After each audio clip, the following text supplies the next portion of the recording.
everyone, Paul ISM. So I've got a review for you today, but it's going to be part of a build that a lot of you have asked for over the years, and quite recently as well when asked. And it's going to be a build that I don't use airbrush at all. I only use spray cans or brush paint, which is going to be a bit of a challenge, more so for the clear coat.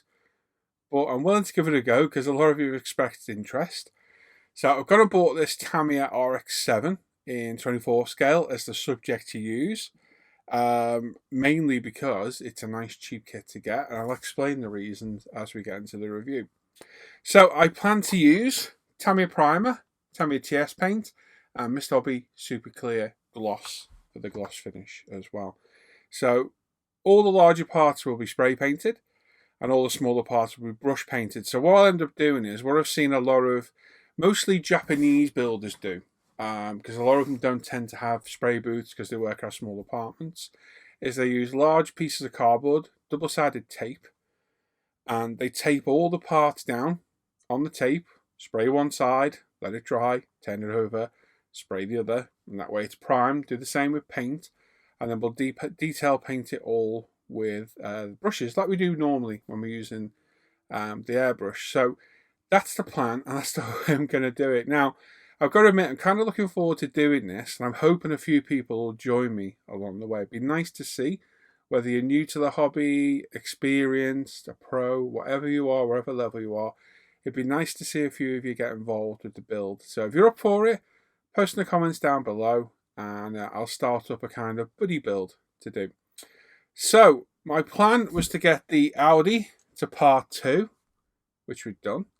So the Lambo is in progress. Quite happy for that to poodle along. What I'm going to do is start this after the review. I'll probably start this maybe tomorrow, which is Sunday the 26th.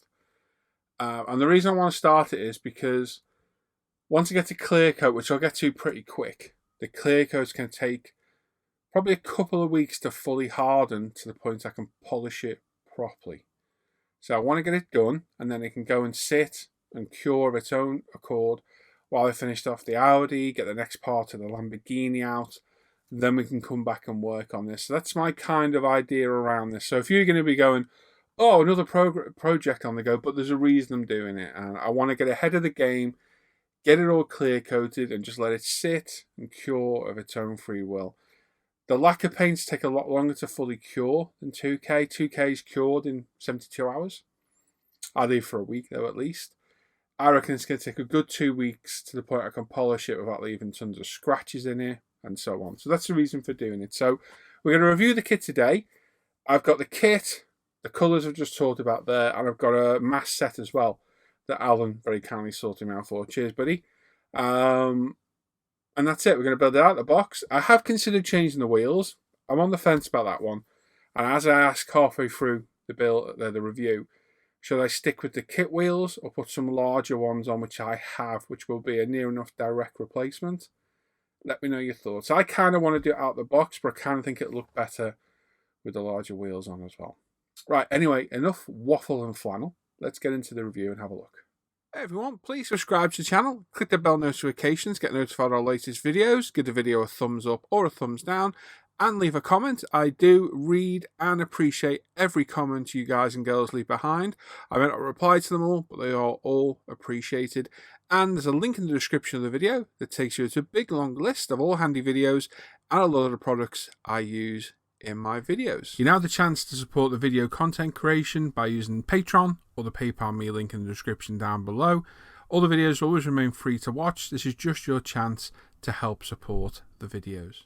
Right then, so as I said, a golden oldie from Tamiya, literally nearly a 30-year-old kit from Tamiya, 1992, originally released in the red boxing of the Affini, I believe it, Affini, I think it is, then released soon after, different part as the R1.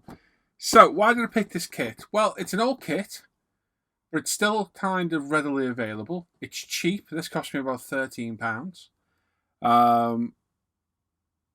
And it's a nice, simple kit, but it still has an engine in it. And for a 30-year-old kit, I'll put money that it'll just go together flawlessly. Tamiya really showing what they can do with their kits, even older kits. And I think it's going to be a nice build. So good box art, typical Tamiya box art. They don't always catch the best angles of the car. And this probably isn't the best angle. But you can tell it's the RX-7. I do like the this series of RX-7. I don't know anything about the Japanese cars, the marks, the different types, whatever. But this is the favourite one for me. I like this, and I like the RX-8. Although I do prefer this one, to be honest. Very cool car with a very unusual Wankel rotary engine in there. They'll be giggling down the back. So yes, picked it because it's cheap, readily available. It's an older kit, but it should go together no bother at all. On the side, you got a profile of it in red. Not too bad in red. And on the other side, we've got one picture of it in yellow. I will be doing yellow. I'll be using Tamiya Spray TS47, which is chrome yellow, and then Mr. Hobby Super Clear UV cut clear coat afterwards as well. And the only other aftermarket I'm going to add is a Zero Designs mask set. That's the other boxing. That's the other box that off it. A bit of a more flattering side profile, I think. So this is the only aftermarket we're going to really add to it. So if we jump in, there's no info on the side of the box. It's in Japanese, sadly. But like I say, for £13, I think it's a bargain of a kit. I really, really do. So we'll pop the instructions at the back over there out of the way for now. And we'll get all the sprues out and have a look. So, right. So we'll start with the body. Typical Tamiya staples. You know I hate staples. Can't stand the bloody things. But hey, they are what they are. So, because it's got an engine, it's got an openable bonnet hood, as you can see. Now, it is showing its age a little bit, I'm not going to lie. We've got a seam line from the front to the rear, right over the roof. As you can see there. Will be over the bonnet, but it's on the edge of the wing. It'll run in that light there. Then it runs down the front of the bumper and down the rear of the bumper as well. So you're better off just sand off these. Give this a quick run over. Up here a run over. Sand the roof. Just follow the line and sand it off. But overall, it's not a bad body. Obviously, it's marked inside 1992, so shade under 30 years old. So, yes, it's certainly knocking on. But nice little car. Lovely little shape. Nice quality plastic. Even this 30-year-old kit's better than a lot of Revel kits I've seen, even brand new. So, it just shows you how far ahead Tamiya were in the modelling game back then. So, I don't think the body's going to give any real issues at all. So, I'll pop that to one side. I'm just going to grab the sprues in the order I have them in. No particular order. And we'll see what we've got. In this one, we've got some wheels. So I've got this set, which is a standard set for the kit. I have another set. I have an Aoshima RX7 I have. That are very similar, just bigger. So I don't know if I might nick them. Or should we do this completely out of the box? What do you think? Do you think complete out of the box? Or should I put some larger rims on it? I'll let you lot decide in the chat. This sprue, we've got the exhaust system, rear spoiler, so it's a different rear spoiler on this one. We've got the bonnet hood, we've got the window wipers, the brake discs, suspension, so on and so forth. Again, nothing really to look at, but the detail's good, even on the likes of the accelerator pedal, clutch, brake, all nicely textured. We've got our wing mirrors there. Flawless casting. No masses of flash or mismolding, nothing, just perfect Tamiya, as you'd expect, all the time. So that's not going to cause you any issues at all. Careful cleanup, job done. It'll be a walk in the park, this kit. It really will be a nice, simple, quick build. Glass, as I always say, can make or break a kit. 30-year-old Tamiya glass. Now, what I have noticed quite a lot with all the Tamiya glass is you get these strange marks in the glass. Can you see it? Let me just try and get it on camera. There it is. There's a line right down there. It's like an imperfection in the clear. I'm trying to get it so you can see it's actually in the clear. And then there's a worse one. Oh, there it is. You can just see the top of it. There it is. Right there. See there? Get it quite a lot. It's always in the side piece of the glass. So I don't know if it's a stress mark or it's for moulding, whatever it is. There's another one going across. It is what it is. It's there. We can't get rid of it. So that's that. The front of the screen, plastic definitely isn't up to today's standards. It's not as optically clear. But for a 30-year-old kit, and this is going to be the theme of this kit, for a 30-year-old kit, it's going to be good quality. Rear glass looks good. It's got the frosting around the outer side. The iconic rear lights of the RX-7 look good as well. And we've got headlights, tail lights, not tail lights, indicators, and side repeaters by the look of it as well. So other than the marks on the side, and a little bit of not quite as optically clear as I would normally like it to be, like I say, for 30 years old and £13, it's a cheap kit. And there's quite a lot in the box. There really is quite a lot in here. It's actually quite surprising how much you get. There are, a multitude of sprues. So, cockpit tub, not always the best, all moulded in one, so that's going to take some careful painting. Obviously, we're going to spray can every aspect of this car, so we have to be careful. Make sure we get down nice, light, thin coats of paint. The dashboard is there. Nothing really too dramatic to look at there, but the radio's there, the instruments are there, heating controls. Subframe, rear differential, front subframe, rear subframe, A-pillars. We've got the steering brackets there, center console, steering column, all just perfectly moulded, no issues at all, just like the quality of a brand spanking new kit. Really nothing to criticize on that whatsoever. Typical Tamiya quality. The only critique would be the ejector pins on the suspension springs, and they're pretty easy to sort out. I'll sort those out in the video. So yeah, flawless little kit. We've got the actual chassis pan. Gearbox is built in, as well as the sump of the engine by the look of it. Fuel tanks moulded in. We've got a radiator, Shimata radiator at the front. So pretty basic detail underneath, but still more than enough to add some detail. Seats are moulded in one piece. Got a little bit of flash on the upper part. So quick whiz by with a sander on there. No problem at all. Quite nice seats actually, to be fair. Not too bad at all. Steering wheel.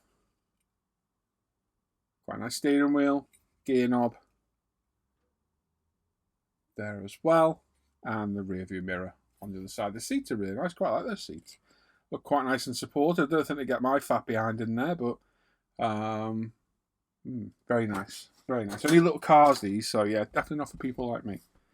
Last sprue, we've got another dashboard. So do we get a left and a right hand dashboard? Have I had this sprue already? No. We do. Huh. Look at that. You get a left and a right hand dashboard. Now, you don't get that in many kits, so well done Tamiya. And we've got a left and right hand center console, different steering wheel. Okay, that's quite good. All right then, not sure which one we're going to use. Hopefully we can use the right hand drive one. Don't like that steering wheel as much. Looks like a modern day steering wheel, a bit big and bulky. Airbag, don't think we had an airbag back then. We've got some engine parts. This looks like a strut brace. Looks like an intake. Looks like the airbox. Auxiliary belts there as well. Some other parts. Another window wiper. Another full set of window wipers, in fact. So yeah, these I'm going to guess are the extra parts, or part of them, that maybe the other kit doesn't get. Don't know. Speculating. Nice to get a left and a right hand dashboard, that is for sure. Now, I have seen decals somewhere. There they are, they're right next to me, so we'll get those out and save those for in a minute. We'll look at everything else. Let's open the tyres and have a look. Hopefully, these are manufacturer marked. Now, the older Tamiya kits do tend to have manufacturer markings on the tyres. The newer ones are not so much. So in there, we've got Tamiya's typical poly caps that you get with every single set.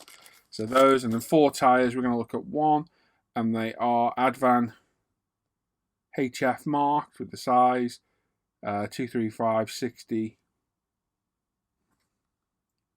Let me have a look. Old man eyes. That looks like a 15. I can't quite tell. No, it's a 16. They're 16-inch wheels. Nice tread on them. Really good. Nice to see them marked as well. They look good sized on the car. I think the big ones might look better. So maybe I'll try them. We'll test fit them, see what they look like. The chrome's quite good on the wheels, to be fair. So I might even be tempted just to maybe dual coat them a little bit. I don't know. They're actually quite a nice colour. They're actually really well chromed, to be fair. Very, very nicely done. So maybe they could be left. But yeah, not the biggest wheels, but quite suitable for the car. So that will probably be, the tyres are nice, so that's good to get. Polycaps obviously in there as well. Decals, quite often a letdown at Tamiya. These don't look bad at all. Don't look bad. You've got the sun shield strip for the top. You've got the instruments there. Mazda logos, RX7 badges, and obviously you can pick between a California license number plate or just the Mazda ones, which is, I think, what we will go for. So decals look good. They shouldn't give us any issues at all. Just got to bear in mind, they are all Tamiya decals. Use warm water, use good decal setting solutions, and it'll be just fine. So, instructions. I know what we're going to get here. We've reviewed that many Tamiya instructions. You get this sheet now in all kits. So it covers test fitting, removing metal parts, painting. Got a shake apparently. Shaky booty. Assembly, making holes. So just basic modelling tips, tech tips are supposed to come in handy. This little dude here, very reminiscent of the RC car books, which used to get a lot of him in telling you like Johnny do and Johnny don't. Basic tools at the top as well. Handy little sheet of Tamiya lobs and all their kits now. Instruction book, actually quite a big instruction book for a small kit. Info on the car on the front, as usual. If you want to read it, you can pause it. I'll even put it up so you can read all the different languages. So if you want to read that, you can have a little look, bit of info about the car. And then we're going to get into Tamiya's typical instruction book. So we start with the engine. Obviously, it's a very unusual unit on this. I think it equates like a 1.3 engine. There it works with the twin rotary Wankel engine. Got brake master cylinder, loads of other parts. It's telling us to paint this in a different colour, so maybe we could carbon that, add a bit of detail to it. So basic engine assembly, air cleaner box, strut brace, getting the differential in, subframes, suspension. Pretty straightforward, typical build stuff really. Nothing really technical or overbearing. Tell you the different colours to the chassis. We've got a bit of masking to do on the chassis by the look of it, as you can see here, but again, not too difficult to do. Getting the hubs in with the polycaps and the brake discs, steering rack. Get the front suspension in with the subframes, wheels, obviously just push fit into the polycaps. And then we've got colours. So you got vintage red, black, and competition yellow, which is TS16. We're going to go with the chrome yellow instead. And it's telling you the colour options. So with yellow, you can do black, black leather, red leather. Ooh, red leather with yellow? No, that's horrible. Tan leather, horrible.